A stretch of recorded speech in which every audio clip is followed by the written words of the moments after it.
Causal Inference and Statistics, and we're down in Chapter 4. We're getting to the end of the book here, so this book right here.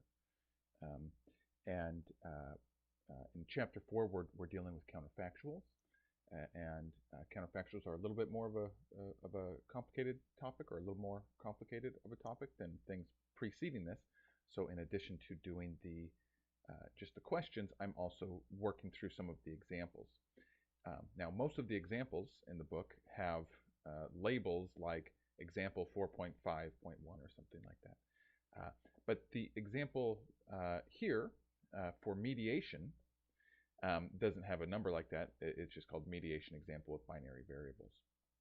So you can find that in your book. I think I'm going to break this down into 3 videos because it covers a lot of territory, and so hopefully you watch these in succession. Okay, so let's get into the example.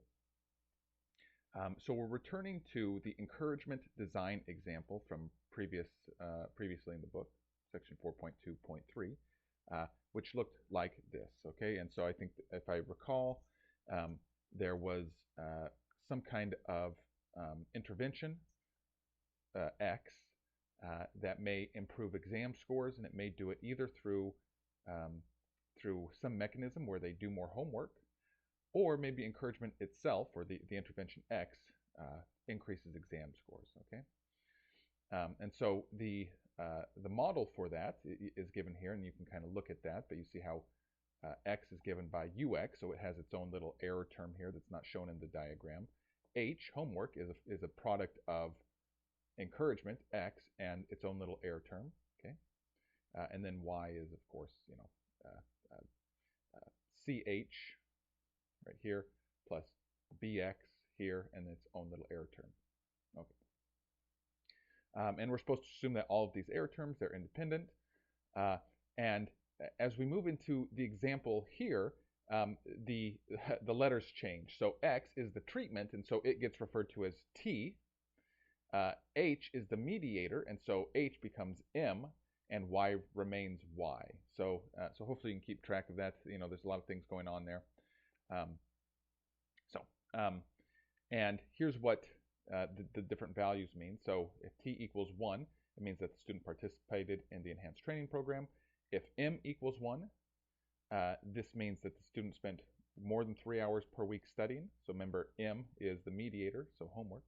And then Y equals 1 means the student passed the exam. Of course, 0 means the condition was not met. So M equals 0 means they spent less than 3 hours a week studying.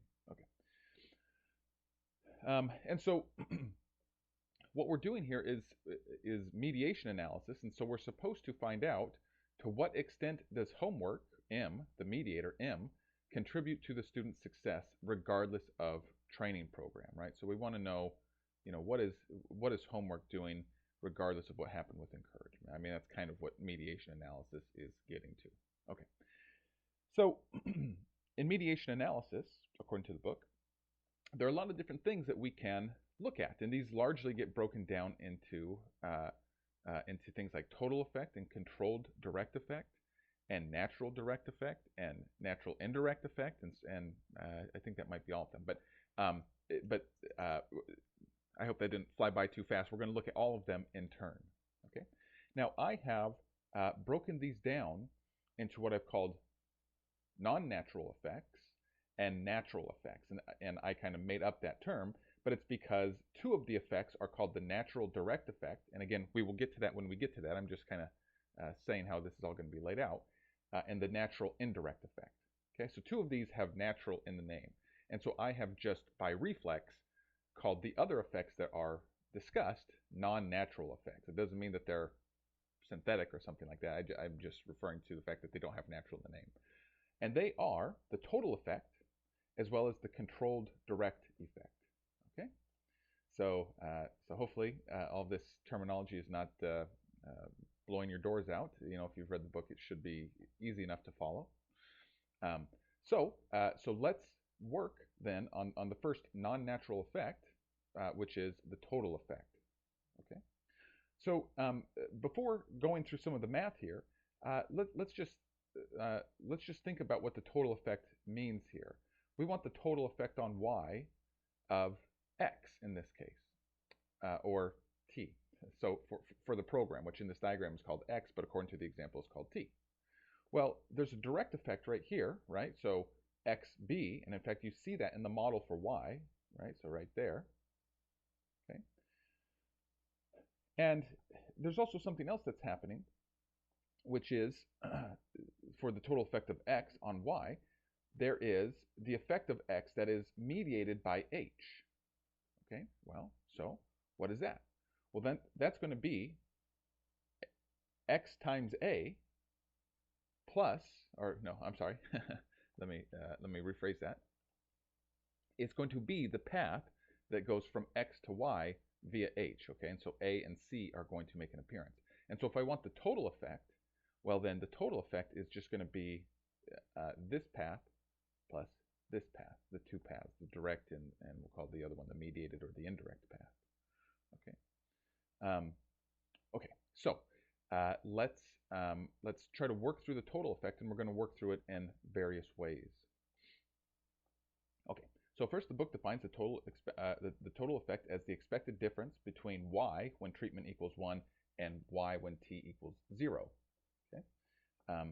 And in this case, M, the mediator, is tracking its natural response to treatment. So in other words, here, if treatment, or x, equals 1, then the homework variable is going to take on the value it would take on if x takes on 1. Okay, so in some of the other effects that we will calculate, we will hold the mediator at some constant value. All right, so but here we're letting it move according to what's happening to treatment. Okay. So the book gives us an expression to solve this, and it's just right here, okay? And if you run, I won't step through all of the math here. I think I've done all of the math correctly. But if you use the expression in the book, eventually you come out with this expression right here, CA plus B. Now, does this make sense? If we go back up to our illustration, this perfectly makes sense, right? So we already said that we might expect the total effect to be the two paths added together from x to y. Well, one of those paths is b, okay? Because in that case, x equals 1, so it's 1 times b, so that's just b. And the other one is 1 times a times c, ac, okay? And we add those two together, and that's exactly what we get for the total effect of x on y. Okay. Now we could also use this counterfactual calculus, and so we've used counterfactual calculus above. And to be honest, it's kind of something that I made up, but I suspect that that the people that really pioneered this work, they must have used something very similar because it works. So again, I'm not going to go through all of the math here, but if you watch those previous videos on how to do this counterfactual calculus, roughly what it says is that whenever you have a subscript where you're assigning a value to one of the variables, you look inside the its term to the left, and wherever you see that term, you give it a 1, or you give it the assigned value. Okay? And so again, I'll let you work through this on your own. But when you do this, again, you come out with the same expression. Just based on how I did the math, the terms are flipped, but this is the same expression as up here. Okay. And again, we've already kind of demonstrated to ourselves that this looks like it's correct when we look at the DAG above. Now, if we want to give this numbers, if we want to give numbers to this, we could use the values that are given in that DAG. Okay, so remember it's B, so 0.7 plus the product of 0.5 times 0.4. Okay, and then so that would give us 0.9 if I've done my math correctly there. Okay, but now we come to the values that are given in the book, and those values do not correspond to the values given in the DAG. This is kind of an unfortunate inconvenience about this whole thing, and it is probably more confusing than it needs to be. They could have just anchored the values given in the table to what was in the DAG, but they don't. And so if you didn't catch that, this could have been incredibly confusing. Those values are given in these two tables, and so these are printed in the book, table 4.6 and 4.7, so we'll have to refer to this when we're discussing how to do this in reference to the answers in the book for the example. Okay. Now, to make matters worse, I believe that there are some typos in the example, and I give my explanation for that here. So, but I guess I'm just flagging that because not only are the values in this table non-corresponding to the DAG, I believe that there are typos throughout the example. So, so just know that. And if you're working through this, I suggest you read what I believe that where the typos lie. Okay. But nevertheless, we're going to now use the numbers from the tables to find the total effect using the formula that's given in the book. Okay. And so so I will again let you work through the math here, but according to the book, and if I've done all the math right, you get to 0.46 as being the total effect, and that is the value that's printed in the book. Okay. So we'll also here do the controlled direct effect, the other non-natural effect, and then in the next video we'll look at the quote-unquote natural effect. Okay. So what is the controlled direct effect? All right. So this is the expected increase in y as we change the treatment from t to 0, but now we're holding the mediator to some specified level, m. Okay, little m. Okay, well, so what value should little m take on? I mean, I guess it depends on, I guess that you could, put it to whatever. In this case, because we're working with binary variables, you could put it to 0 or 1. But it's not going to, really matter here because, well, I guess you'll see why here in a second. But before we do this, let's try to, we'll first work on the DAG. So let's look at the DAG and just try to say what we think the controlled direct effect is. Okay, so if I go back up to my DAG here, so the direct effect is x to y where it's not being mediated. So it's just b here. Okay, and I'm holding the mediator, h or m, constant. That means that if I want to find the effect of x on y, I already know that to do that I have to close this path right here, and I would do that by controlling the mediator. Okay, by holding constant the mediator, controlling for the mediator. Okay, so now if we go back to our examples here, so then what this might look like is, well, okay, so the book gives us an expression for it, and it's here. Okay, so we have the expected value of the difference between y when t equals 1 and m is set to some value, some constant m, versus y when t is set to 0 and m is set to that same value, right? So it's held constant under both conditions.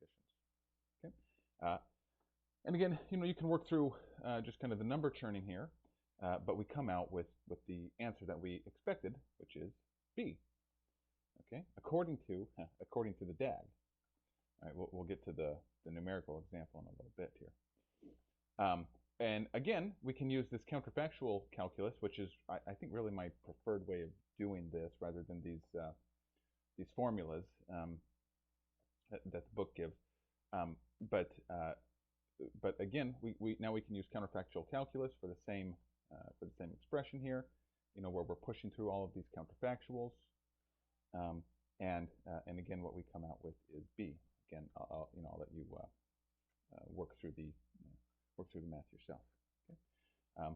And again, you should convince yourself that if you look at the DAG, this is the direct effect of the treatment on the outcome. So if we are to use the DAG, the numbers from the DAG, then our answer is B, and that would be 0.7. But this, again, is not what corresponds to the values that are given in the book, which again is that data is represented in these tables here. Okay, so So if we do it for the tables, and we use these expressions, we're going to get, so in theory, we could have a controlled direct effect for m equals 1 or m equals 0, and we get different values. Okay, so before we close this video out and in the next video move into the quote-unquote natural effects, we should be a little bit curious as to why in the first scenario, we could basically use any m and come out with the same answer. But when we use the numbers from the example, tables 4.6 and 4.7, we actually get different answers for m equals 1 and m equals 0. And this is going to, this is actually a tip-off to something peculiar about this example that we will see later. But basically, we have something like dependent effects, where the controlled direct effect of the treatment actually depends on the level at which m is set, or vice versa. So we'll see that kind of develop over a few, as we move forward, looking at these different effects. And the book does not talk about that, nor really, it doesn't give us a great way to handle it, although it does address it a little bit. And I'll flag those as we go through. So, yeah, just again, the book, the example does not give the CDE for this one, but we've done it anyway, and we notice that we get two different answers, and that's going to signify yet another difficulty in this problem. So if you had difficulties, this will explain part of those difficulties. Okay, we'll call it good.